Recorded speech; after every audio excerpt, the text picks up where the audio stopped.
look at a book now. Kojo Baffoe's book, Listening to Your Footsteps, is a collection of essays put together as reflections through a personal lens of his lived experiences. In no specific order, Kojo investigates life issues from losing his mother when he was 14 months, his relationship with his father, embracing fatherhood, race complexities, and life successes. A husband and father of two, he also traverses subjects less spoken about in the world of manhood, such as admitting to actually having insecurities, a stint with drugs, fertility challenges, and shedding tears on emotional occasions. Kojo Baffoe is a writer, he's a storyteller, he's a poet, editor, and blogger, among other titles, and he joins us via Zoom. Great to have you. Thanks so much for your time, Kojo. Well, thanks for having me, Leanne. So funny, on the autocue it's written there, cool instead of Kojo. And I'm like, yeah, maybe that's just because every time I look at you, I do think you are like the epitome of cool. And I'm glad we got you on the program. No, thank you very much. So we get your book. Now, I mean, I find it quite funny, your whole sort of explanation right in the beginning, how you're saying that this is, it's actually your first book after 5 attempts. It should have been already 5 books, but it's only 1 book, so which is a series of articles. So you go in to explain it in quite a fun way. Talk to us about this. Yeah, I mean, I first wanted to start writing a book around 2012. And I mean, I was editor of a magazine then, and a lot of stuff was going on. And so it's been a very start-stop situation over the years. And I've had a couple of moments where I was like, actually, do you know what? Maybe a book is just not for me. Let me not do it. And, you know, I'm grateful for example, my publisher, because I started talking to her in 2012. And the last time I sent an email saying, listen, I don't want to waste your time. So let's forget this whole book thing. And she just said to me, look, when you get an idea, when you have your head around it, come back and let's have a conversation about it. Yeah. But yeah, it's a weird thing being a working writer, because I write every day. And I have friends who'd say, you know, set aside time every day just to work on your book. And I'm like, I set aside time every day, all day to write stuff. And sometimes I actually just don't want to see words. Yeah, I don't blame you. I mean, it is something, and I find it quite fascinating how you speak to the fact that, you know, when you were very, very young, you would sort of sit on a computer and type and type and type. You'd never save it. You just log off and let them get lost into cyberspace, or exactly what you do now. You write and write and write. You post it, you do whatever, and you never read your writing again. I find that fascinating. Yeah. Why? What is it about rereading what you've written? I think I'm the worst judge of my own writing. Whenever I reread stuff, I find everything that's wrong with it. And you know, when you write, writing in a moment, and this is writing kind of just writing for myself, or well, I guess even articles, but writing in a moment, you bring all of you in that moment to it. And if I look back at something, say 6 months later, and I've kind of, in my eyes, I've grown a bit since then. I've grown in terms of the craft, but I've grown in terms of language and grown in terms of thought. Sometimes I feel it feels very outdated. And yeah, so I'm the worst. Look, I'm the worst judge of my own writing, and it was interesting with, I guess, publishers have to deal with the inadequacies of authors and writers. Yeah. Yeah. At some stage, I won't lie, after I'd been sent, I think the second proof, I was just like, look, I've looked at it. It looks fine. I'm going to cede to your expertise, because if I keep looking at it, I want to change everything. Yeah. I mean, I understand what you're saying. I mean, it's one thing that I can't stand doing. I mean, I'll do an interview and I don't think I ever watch it again. I'll never watch myself again. It's an insecurity that perhaps we have, that other people are blown away that you have it, like I do. I mean, I've read a couple. I'm going to confess I haven't read the whole book, because that's what's nice about this book. It's just a compilation of your stories and your life and the different experiences where, you know, I don't know you very well, but I feel like I know a lot about you now. And that's what's so nice, is that we're getting to meet you, which will be very relevant to a lot of other people. Ghanaian, German, different environment here, growing up in South Africa, but only arriving here at 27. I mean, talk to us about that. Just, you know what South Africa is like. You've experienced it firsthand in terms of, we're not necessarily the most welcoming nation, but when you are embraced, it's a good thing. Talk to us about that. Look, I guess it's a little up and down. So, I mean, I did my university in Durban, and I did my university in Durban coming from a year spent in Germany. And I grew up in Lesotho, which is, it's the only country in the world landlocked by one country. But I actually didn't come into South Africa a lot because, I mean, at the time my father was banned here. So I knew the airport. I knew the airport and transit and going to visit relatives and, and traveling a bit. And so coming to South Africa for university in 1992 was, I understood the political side of things. I understood apartheid. I understood the struggle, and I grew up with a couple of families who had gone into exile and ended up in Lesotho.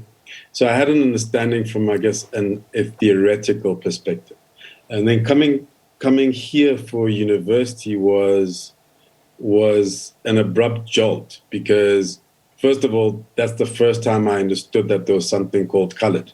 And it was being put in it. So I was being told, you're colored. And I'm like, I don't know what that is to start off with.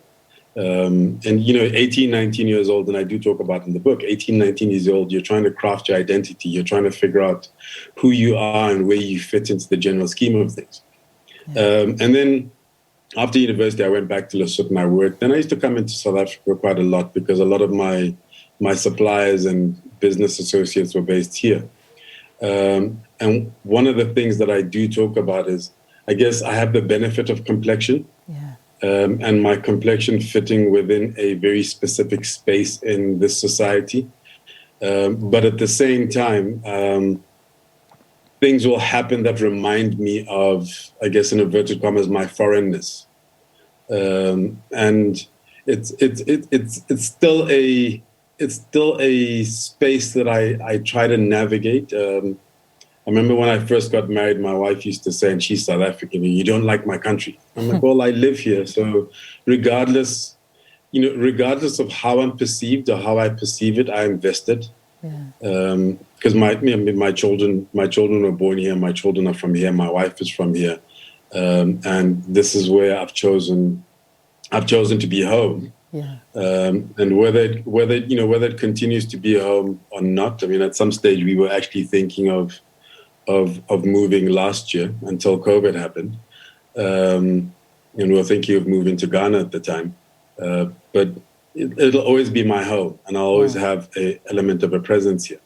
But it's a very interesting space to navigate. It is an interesting space, and I know that I can see out the corner of my eye, Sakina is agreeing with everything you're saying, particularly when it comes to that whole issue of colour shades in South Africa. I don't think there is a country that is more obsessed with colour shades and the idea of being a coloured or this or that. It's unbelievable. I mean, you could speak the whole morning about that, no doubt. I'm sure Sakina will call on you on that one. I want to talk a little bit about your mom, because I must say I went a little bit cold when I was reading that particular chapter of how you lost your mom. You were a baby in basically traveling in a car, and your mom, who was German, was driving the car with your grandmother, and you were flung from the car and everybody else died. You were a baby at the time. You obviously do not remember this moment, but it is a moment that's affected your trajectory in life. Talk to us about this. No, absolutely. So, I mean, initially, an uncle of mine was driving, a cousin of my father's. And I mean, interesting enough, just as a quick sidebar, I mean, his daughter, we're a day apart. And I mean, we've been joined by this kind of this similar tragedy, and she lives in the US, and we haven't seen each other since we're that old, but we still maintain this element of contact. So yeah, I mean, my uncle was driving, my mother and my grandmother. So my mother's mother was visiting us. We're staying in Uganda. So she was visiting on holiday with my aunt.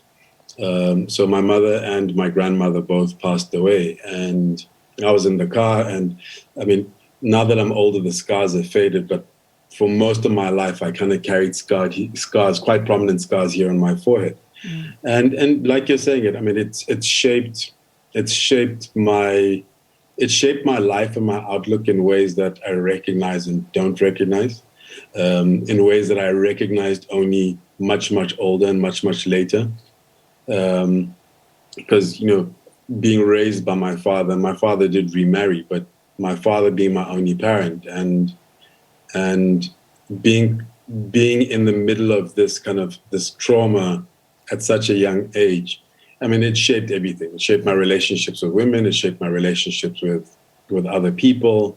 And I remember some years back, I was asked to write a column for Mother's Day for one of the local magazines, and I said to them, look, I don't know if I can write a pleasant Mother's Day article, because when it's not a common thing, but when I experience negativity between children and their mother, I'm like, you should be grateful your mother's actually there.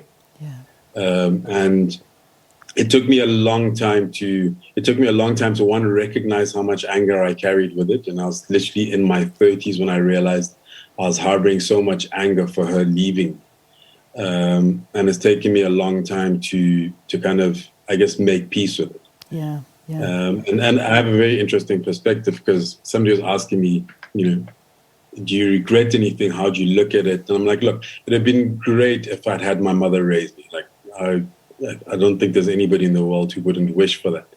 But I also believe that kind of, our lives follow a particular trajectory, and they're influenced by each moment and each incident. And all I know is my life today. And, and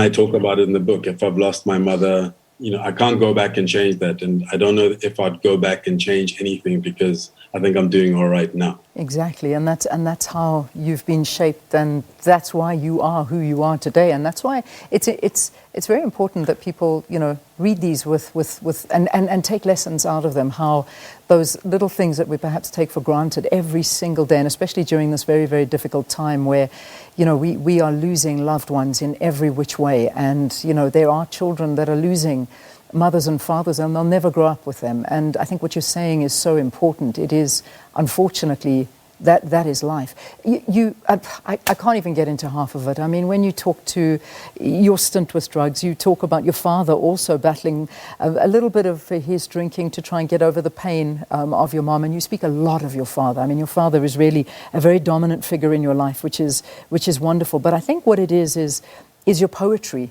and talking to the fact that a black man can be a poet, and what a damn good poet. I don't even know if I'm allowed to say the word damn, but I mean, there's a line that I just want to steal as we wrap up this interview, where you speak to a picture that hangs on the wall above my bed. That's what it's called, a picture.